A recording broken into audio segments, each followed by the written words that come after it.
Number 19 from the miscellaneous exercise of chapter 4। S class में मैंने बोला कि मैं इस पे आपको वीडियो शेयर करूंगा, एमसीक्यू वाले जितने क्वेश्चन होंगे कोशिश करके उसको वीडियोस में कवर करेंगे, क्योंकि ये थोड़े ट्रिकी होते हैं और उसमें प्रॉपर्टीज यूज होगी, तो अपने पास टाइम है वीडियो में प्रॉपर्टी भी डिस्कस कर लेंगे और इन क्वेश्चंस को कैसे सॉल्व करते हैं। तो सीरीज ऑफ क्वेश्चन 2-3 क्वेश्चन आ रहे हैं वीडियो के थ्रू, जिसका फर्स्ट ये क्वेश्चन है। तो let A is equal to matrix है वेयर जो थीटा है that is greater than 0 and less than और equal to 2 pi, then we have to choose A B C D में से कौन सा ऑप्शन करेक्ट होगा। तो स्टूडेंट एक नॉर्मल सा प्रोसेस है, जैसे लास्ट वीडियो में मैंने आपको शेयर किया था, इस टाइप के क्वेश्चन में आप एक्सपेंड कर लीजिएगा, प्रॉपर्टीज लगाने की कोशिश मत करिएगा, फिर देखते हैं आगे क्वेश्चन कैसे प्रोसीड करता है। तो स्टार्ट करते हैं, इसकी डिटरमिनेंट वैल्यू निकालने की कोशिश करें, क्योंकि यहाँ पे डिटरमिनेंट की बात हो रही है। ओके, इफ ए मैट्रिक्स है तो इसकी डिटरमिनेंट बनेगी 1 sin थीटा 1 माइनस का sin theta 1 sin theta minus 1 minus sin theta and 1। Okay, matrix को डिटरमिनेंट फॉर्म में कर ली, expanding through R1, expanding along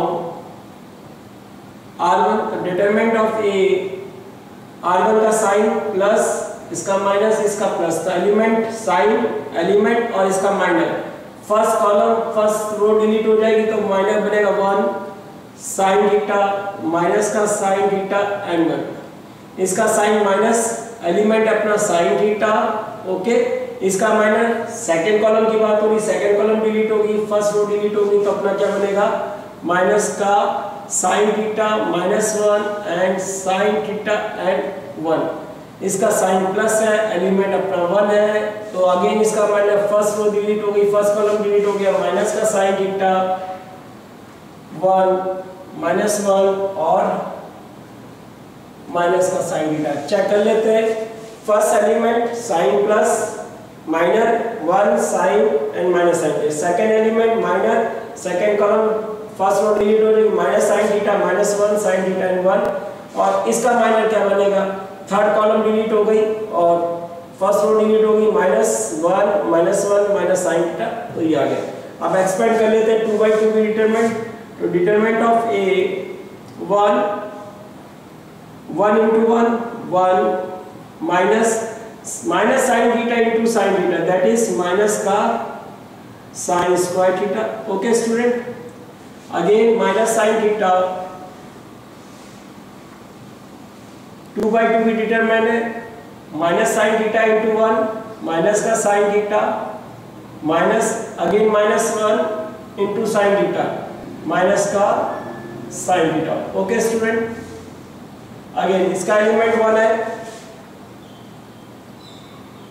minus into minus plus हो जाएगा मल्टीप्लाई में, sine into sine sign square theta minus 1 into 1 minus का 1 आएगा, plus minus multiply में माइनस होता है। आई hope you got it. Okay, अब सिंप्लीफाई कर लेते हैं, 1 इंटू एनीथिंग इज दिस, तो 1 माइनस माइनस प्लस हो जाएगा, तो इस ब्रैकेट का रिजल्ट आ रहा 1 plus sign square theta minus sine theta. Okay, minus sine theta minus minus का प्लस हो जाएगा sine theta plus 1 into this is यही रहेगा sign square theta minus minus multiply में प्लस हो जाएगा 1। ओके, अब student 1 plus sign square theta minus sine theta minus sine theta plus sine theta cancel हो जाएगा, तो sign theta into 0 again sine square theta plus 1 sine theta into 0 आपका 0 हो जाएगा, तो इनडायरेक्टली 1 प्लस 1 आपका बचेगा 2 हो जाएगा, और साइन स्क्वायर प्लस आपका साइन स्क्वायर हो जाएगा 2 sign square theta.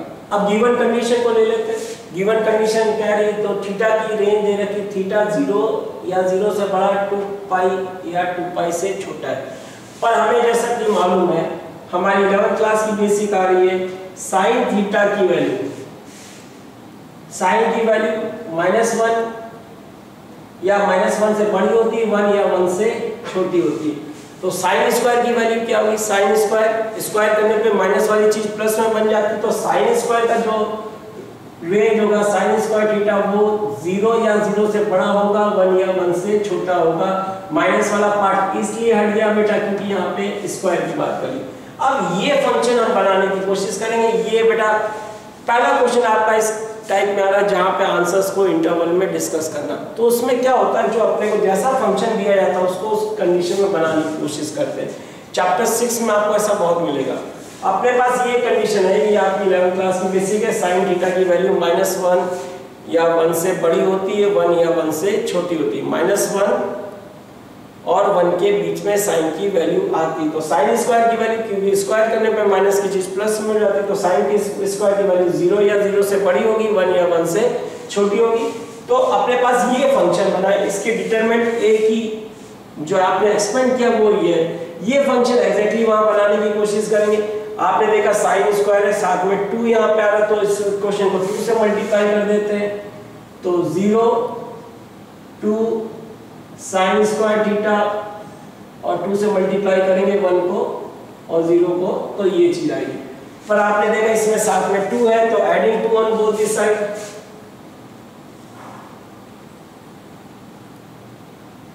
Adding to each part, तो यहाँ पे हो जाएगा 0 + 2 2 + 2 साइन स्क्वायर थीटा 2 + 2। ओके, ये चीज आपकी क्या बन गई, डिटरमिनेंट ऑफ a।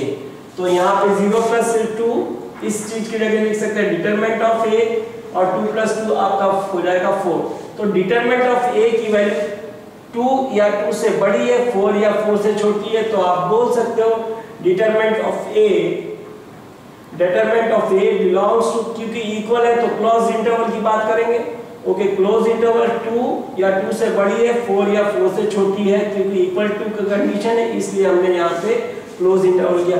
अब ये कौन सा ऑप्शन आपका, बी ऑप्शन, तो आपका इसके आंसर होगा ऑप्शन बी। ओके स्टूडेंट, मैं वापस बोल रहा हूँ, पहला क्वेश्चन है जहाँ पे आपने इंटरवल में फॉर्म की बात की। आपको मालूम होना चाहिए 11th क्लास में पढ़ के क्लोज इंटरवल और ओपन इंटरवल। अगर इक्वलिटी का साइन होता तो हम close interval that is square bracket use करते हैं, और लेस देन और ग्रेटर का साइन होता तो ओपन इंटरवल की बात करते हैं, उस केस में हम लोग लिखते हैं curly bracket. I hope you got it, simple सा क्वेश्चन है। ऐसे क्वेश्चन चैप्टर 6 में अपने बहुत मिलेंगे। तो अब नेक्स्ट क्वेश्चन लेते हैं। ओके स्टूडेंट, सो स्टूडेंट क्वेश्चन नंबर 17 लेते हैं of miscellaneous exercise chapter 4. If a b c are AP, then the determinant of this is what? Either 0, option B is 1, option C x, option D 2x. तो important चीज है इसमें a b c और AP। तो 10th class में भी हम लोगों ने इस क्वेश्चन को यूज किया, 11th क्लास में भी इस कॉन्सेप्ट को यूज किया। अगर 3 नंबर AP में होते हैं तो क्या लिखते हैं, if a b c are AP, if a b c are in AP, इसके बिना क्वेश्चन चलेगा नहीं। तो हमें मालूम है ABC अगर AP में होते तो twice of B is equal to A + C। I hope आपको रिमेंबर होगा, नहीं तो मैं प्रूव करके बता देता हूँ। ये कंडीशन तो लगती है, 11th में भी कई क्वेश्चनों में लगी थी और 10th में भी लगी थी। आपका 1 नंबर का ऑब्जेक्टिव क्वेश्चन बना, बात होती कैसे बनी भूल गए तो बना के बताते हैं। AP की प्रॉपर्टी ये होती है कंजुगेट टर्म के बीच का कॉमन डिफरेंस सेम होता है। आपको बना के दिखा देता रिजल्ट। AP है तो A2 - A1 और A3 - A2, ये D सेम होगा। A2 - A1 यहाँ A2 ये है और A1 ये है और A3 ये है, तो B - A, A3 C - B, B को इधर लाएंगे, C A को इधर ले जाएंगे, B + B, C + A, B + B, 2B = C + A। तो ये रिजल्ट कहीं ना कहीं अपना यूज होना है। अब ऑब्जर्व करते हैं कहाँ है A, कहाँ है C और कहाँ है B। तो उस हिसाब से बात करेंगे। हम क्या करेंगे, A + C करेंगे, जहाँ A है उस रो को और C वाली रो को ऐड करेंगे। फिर क्या करेंगे, उसमें से B वाला पार्ट इक्वल करना है, क्योंकि यहाँ पे इक्वल कर नहीं सकते तो हम इक्वेशन बनाने की कोशिश करेंगे। A यहाँ पे, C यहाँ पे, B यहाँ पे, तो A + C का मतलब R1 + R3। ओके, और B यहाँ पे। तो इस इक्वेशन को थोड़ा रीडिफाइन कर ले, कैसे अप्रोच करेंगे क्वेश्चन को। अगर B को उधर ले जाता हूँ तो 0 यहाँ आ जाएगा, C + A - 2B। तो कहीं ना कहीं यहाँ करेंगे, पर आप ऑब्जर्व करें यहाँ भी 2 है, यहाँ भी 2B है, यहाँ भी 2C है। तो हमें 2a के हिसाब से 2ac के हिसाब से सोचना है। तो क्वेश्चन में क्या ऑपरेशन लगने वाला है, इस पूरी इक्वेशन को अगर 2 से मल्टीप्लाई कर देता हूं तो 0 को 2 से मल्टीप्लाई 2 आएगा 2c 2a - 4b। तो अपने को स्टार्ट मिल गया, क्या करना अपने को ये यूज करना। कैसे यूज करेंगे आपको आप प्रॉपर्टी लगा के बताता हूं। मैं क्या कर रहा हूं इस डिटरमिनेंट में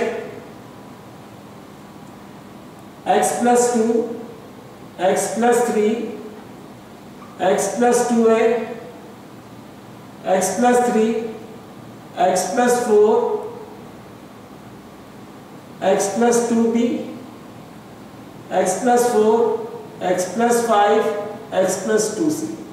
ओके, अब आपके पास हिंट है 2c + 2a, मतलब मैं अगर ये ऑपरेशन को r1 में r1 + r3 तो 2a + 2c आ जाएगा मेरे पास, और -4b 2b यहां पे तो -2 टाइम्स ऑफ r2, तो r2 को 2 टाइम्स मल्टीप्लाई करेंगे, 2b को 2 से मल्टीप्लाई करेंगे, 4b आएगा, फिर देखते हैं क्या होता है। ओके, मेरी r1 चेंज होगी, ऑपरेशन r1 में लग रहा है, r2 r3 as it is रहेगी, तो मैं पहले लिख देता हूं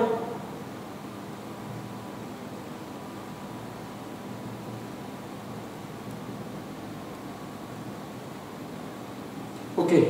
अब क्या करते हैं r1 + r3, r1 में r3 का एलिमेंट जोड़ते हैं, r1 और r3 एक करके दिखा दे रहा हूं। r1 का एलिमेंट x + 2, r3 का एलिमेंट है x + 4 -2 टाइम्स ऑफ r2 का एलिमेंट है ये वाला करस्पॉन्डिंग एलिमेंट x + 3। आप देखेंगे x + x 2x 2 + 4 6, और 2 से मल्टीप्लाई करेंगे माइनस का 2x और माइनस इंटू प्लस 3, तो -2 × +3 माइनस का 6 -2x प्लस का 2x कैंसिल, प्लस का 6 माइनस का 6 कैंसिल, ये आएगा 0।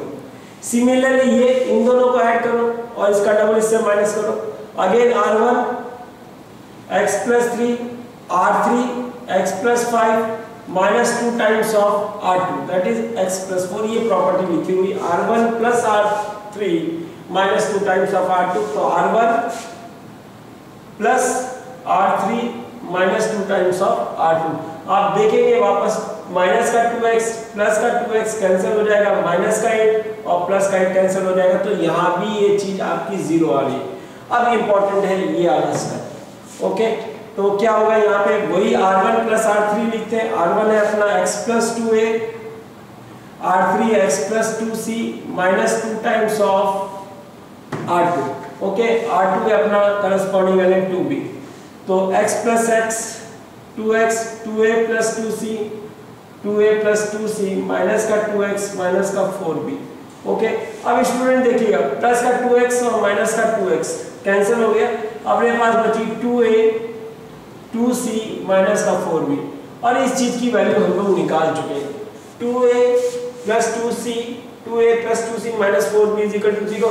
नहीं तो ये चीज आपकी 0 गिवन है, नहीं गिवन है तो आप चाहो तो 2 कॉमन निकालें, a + c माइनस का 2b, तो आप यहां से ये वैल्यू उठा सकते हैं। 2b की जगह क्या लिख सकते हैं, a + c। अगर 2b की जगह अगर आपने 2 से मल्टीप्लाई नहीं किया होता तो यहां से भी अपन जस्टिफाई कर सकते हैं। मैंने इसलिए 2 से मल्टीप्लाई किया क्योंकि यहाँ पे 2a और 2c आ रहा था, तो इसलिए आपको बताया कि अप्रोच कैसे करनी, स्टार्ट कैसे करना। अब एक बार मालूम पड़ जाएगा तो यही करना, a और c को ऐड करना, उससे ट्वाइस ऑफ b माइनस करना, चीजें अपने आप सॉल्व हो जाएगी। तो आप देखिए अगर 2b की वैल्यू लगाता हूँ या a + c की जगह मैं लिखता हूँ 2b, a + c की जगह 2b लिखता तो 2b - 2b 2b - 2b 0 हो जाएगा, 2 × 0 इज आपकी वो चीज 0 बनेगी। ये चीज अगर आप ऐसे अप्रोच नहीं कर रहे हैं तो ये ऐसे भी अप्रोच कर सकते हैं। मैं रिपीट कर दे रहा हूँ आपको, x + x आपका 2x है, 2a + 2c माइनस का 2x माइनस का 4b, प्लस का 2x माइनस का 2x कट गया, यहाँ से 2 कॉमन निकला, a + c माइनस का 4b, और a + c की वैल्यू स्टार्टिंग वाली a + c की वैल्यू लेंगे तो 2b लिखेंगे। आप इसको चाहे जैसे भी सॉल्व करें, आपकी बात लॉजिक तो यही लगेगा, if a b c a p होगा। अब 2b × 2 × 2b 4b - 4b, आपका ये 0 गिरा, तो अल्टीमेटली ये भी 0 आ रहा है। तो आप देखेंगे इस डिटरमिनेंट में एक रो R1 के सारे एलिमेंट 0 है, तो प्रॉपर्टी नंबर 3 या 4, if all the element of determinant are 0 तो value of that determinant is equal to 0। ये मैंने प्रॉपर्टी नंबर 3 में आपने बताई। अगर किसी भी डिटरमिनेंट के सारे रो या कॉलम के एलिमेंट 0 होते हैं तो उस डिटरमिनेंट की वैल्यू भी 0 होती है। आई hope you got it. Okay, तो ये चीज आप कैसे हैंडल करते हैं, किस स्टेज पे जाके वैल्यू पुट करते हैं, वो आप मैं यहाँ तक इसलिए गया क्योंकि ये 2a 2c आ रहा था, तो मैंने आपको समझाने की कोशिश की। 2 से मल्टीप्लाई कर लेंगे क्योंकि अपने पास c और a आ रहा। आई hope you got it. Okay, तो इसकी वैल्यू आप डायरेक्ट आप 0 लिख सकते हैं, because all element of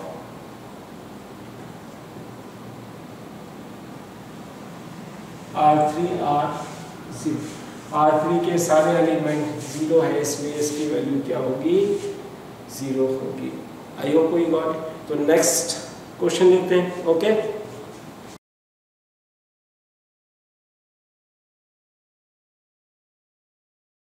so student, question number 17 from exercise 4.5 MCQ question है। अपने को दे रखा है let A be a non singular matrix of order 3 into 3।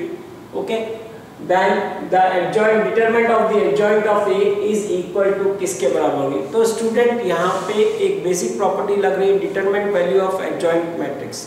किसी मैट्रिक्स के एडजॉइंट की डिटरमिनेंट वैल्यू क्या होगी, आपकी ये प्रॉपर्टी मेंशन की हुई पेज नंबर 4 to 9 पे आप चेक करिएगा, वहाँ पे आपको मिल जाएगी। प्रॉपर्टी कुछ ऐसी कहती है, अगर हम किसी भी मैट्रिक्स या एडजॉइंट मैट्रिक्स निकालें और उसकी डिटरमिनेंट वैल्यू निकालें, इसका मतलब क्या हो, सपोज ये कोई मैट्रिक्स है और इम्पोर्टेंट चीज ये नॉन सिंगुलर मैट्रिक्स है। मतलब नॉन सिंगुलर मैट्रिक्स कौन सी होती है, नॉन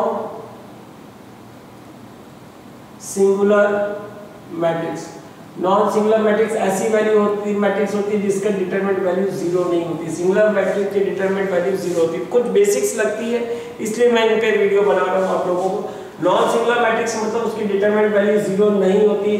तो ऐसी मैट्रिक्स की जो एडजॉइंट मैट्रिक्स बनेगी, अगर हम इसकी डिटरमिनेंट वैल्यू निकालेंगे वो आपकी बराबर होगी determinant value of a raised to the power n minus 1, where n is order of matrix, order of matrix। तो ये प्रॉपर्टी यहाँ पे लगने वाली है। अपने को एक नॉन सिंगुलर मैट्रिक्स दे रखी है ऑफ ऑर्डर 3 by 3 मतलब ऑर्डर 3 की वैल्यू, तो इसकी डिटरमिनेंट क्या होगी, determinant value of adjoint of A, determinant value of adjoint of A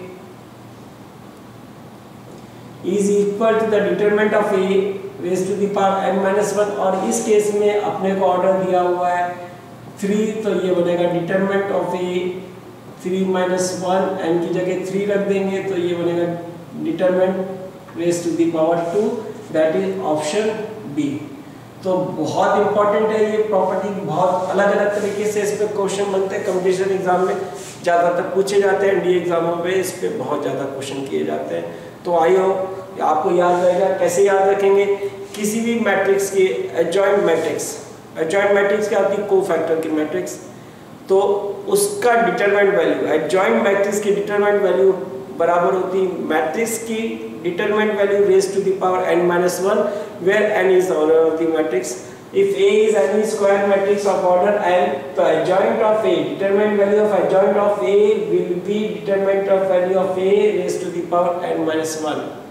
okay, कोई भी स्क्वायर मैट्रिक्स ऑर्डर n की होगी तो उसकी एडजॉइंट मैट्रिक्स की डिटरमिनेंट वैल्यू जो होगी determinant value of A raised to the power n minus 1।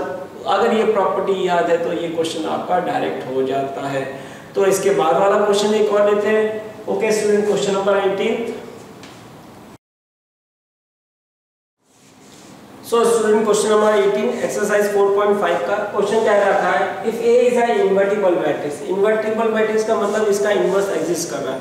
Inverse उसी मैट्रिक्स से एग्जिस्ट करता है जिसकी डिटरमिनेंट वैल्यू 0 नहीं होती, क्योंकि इनवर्स का फॉर्मूला क्या था, 1 upon determinant of A into adjoint of A। तो A अगर इन्वर्टिबल मैट्रिक्स है तो इसका कहने का मतलब क्या हो गया, determinant of A is not equals to 0। I hope you got it. Of order 2, then the determinant of A inverse -1 is equal to option A determinant of A, option B 1 upon determinant of A, option C 1 and option D 0। Okay, तो देखते हैं question बेटा इसको start कैसे करेंगे। अब हमें मालूम है इन्वर्टिबल मैट्रिक्स है, मतलब इसका इन्वर्स एग्जिस्ट करता है, तो वहां से स्टार्ट करते हैं। किसी मैट्रिक्स का उसके इन्वर्स से मल्टीप्लाई करेंगे, आई आएगा, और vice versa A inverse into A is equal to I is equal to A inverse into A, और A into A inverse is equal to I. इस प्रॉपर्टी को यूज करेंगे, हम लोग ये ले लेते हैं where I is n of order 2। Okay, mention है। अब दोनों साइड डिटरमिनेंट वैल्यू ले लेते हैं। Determinant of a into a inverse is equal to determinant value of I2। Okay student, अब यहाँ पे एक प्रॉपर्टी जो आप लोगों ने पढ़ रखी होगी, मैंने बता रखी होगी, अगर दो मैट्रिक्स को मल्टीप्लाई करके उसके डिटरमिनेंट वैल्यू निकालो। सुनिएगा, ये चीज है, इसके बिना क्वेश्चन प्रोसीड नहीं हो पाएगा। अगर मैं दो मैट्रिक्स A और B है, उनको मल्टीप्लाई करके उनकी डिटरमिनेंट वैल्यू निकालूंगा, it is equal to the determinant value of A into determinant value of B। तो चीज वहीं पे आ रही है, determinant value of A into determinant value of B। तो determinant value of A into determinant value of A inverse is equal to determinant value of I2। अब important चीज है, what is the determinant value of I2। Identity matrix की determinant value 1 होती है, आप check कर लीजिएगा। I2 सेकंड ऑर्डर की मैट्रिक्स लेता हूँ, आइडेंटिटी मैट्रिक्स। आप इसको सॉल्व करेंगे, इसके डिटरमिनेंट वैल्यू 1 आएगी। तो आइडेंटिटी मैट्रिक्स की डिटरमिनेंट वैल्यू जिस ऑर्डर की होगी इसकी वैल्यू 1 ही होगी, चाहे वो I2 की बात करूँ चाहे I3 की बात करूँ। अपने को सॉल्व करने की जरूरत नहीं है, अपन डायरेक्ट भी लिख सकते हैं, आप सॉल्व करिएगा। ये एक तरीके से प्रॉपर्टी हो गई। तो आइडेंटिटी मैट्रिक्स की डिटरमिनेंट वैल्यू 1 होती, चाहे वो ऑर्डर 2 की हो चाहे ऑर्डर 3 की हो, ये keep it in that mind. Okay, वहाँ निकालने की जरूरत नहीं, टाइम वेस्ट हो जाएगा। तो यहाँ पे बनेगा determinant of A into determinant of A inverse I2 की डिटरमिनेंट वैल्यू 1 हो जाएगी। तो अपने को प्रूफ क्या करना है, determinant value of A inverse. तो A को यहाँ लाएंगे, that is A inverse determinant value is equal to 1 upon determinant value of A। आप चेक करिए कौन सा ऑप्शन सेटिस्फाई कर रहा है, 1 अपॉन डिटरमिनेंट वैल्यू। फर्क ये है, यहाँ पे इन्होंने लैंग्वेज में लिखा, हम लोग सिंबल में लिख रहे हैं, तो यहाँ पे थोड़ा कंफ्यूजन होता है। dt कुछ नहीं, डिटरमिनेंट ऑफ A है। Okay student, I hope you got it. Important चीज इसमें क्या है, दो मैट्रिक्स को मल्टीप्लाई करके डिटरमिनेंट वैल्यू निकालो, इट इज इक्वल टू उनकी डिटरमिनेंट वैल्यू निकाल के मल्टीप्लाई करो। आई hope you got it. Okay student.